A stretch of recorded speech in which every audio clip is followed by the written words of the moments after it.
سیدہ ام ہانی کہتی ہیں یا رسول اللہ میں بوڑھی ہو گئی ہوں، لمبے وظیفے مجھ سے کوئی نہیں ہوتے، مجھے کوئی ایک وظیفہ ایسا بتا دیں جو میں کر لوں میرے لیے کفایت کرے۔ سر جو وظیفہ پھر لیا ہے نا مولا علی کی بہن نے، وہ ایسا وظیفہ ہے کہ مجھے ابھی تک اتنا تگڑا اور کوئی وظیفہ نہیں احادیث میں نظر آیا جس کی اتنی فضیلت ہو۔ آپ علیہ السلام نے فرمایا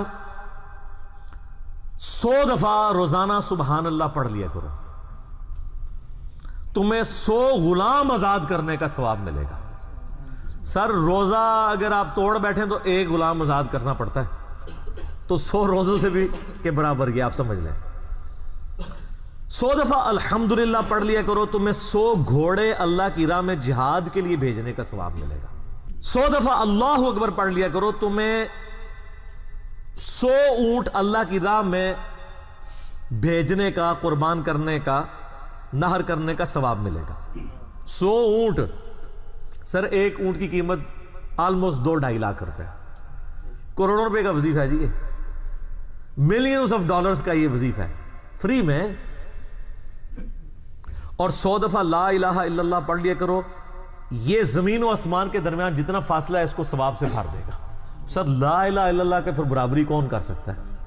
وہ حدیث بطاقہ ہے نا، کاغذ کے پرزے والی حدیث جامع ترمذی میں، کہ ایک شخص کے 99 دفاتر گناہوں کے کھولے جائیں گے اور نامہ مال تل رہا ہوگا تو اللہ تعالیٰ فرمائے گا میں کسی کے ساتھ ناانصافی نہیں کرتا۔ دوسری طرف ایک کاغذ کا ٹکڑا ڈالا جائے گا جس پہ لا الہ الا اللہ لکھا ہوگا۔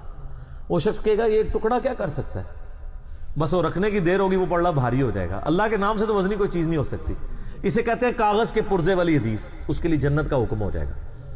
لا الہ الا اللہ کا مقابلہ نہیں ہے۔ تو یہ 4 وظیفے ہیں، سبحان اللہ، الحمدللہ، اللہ اکبر، لا الہ الا اللہ۔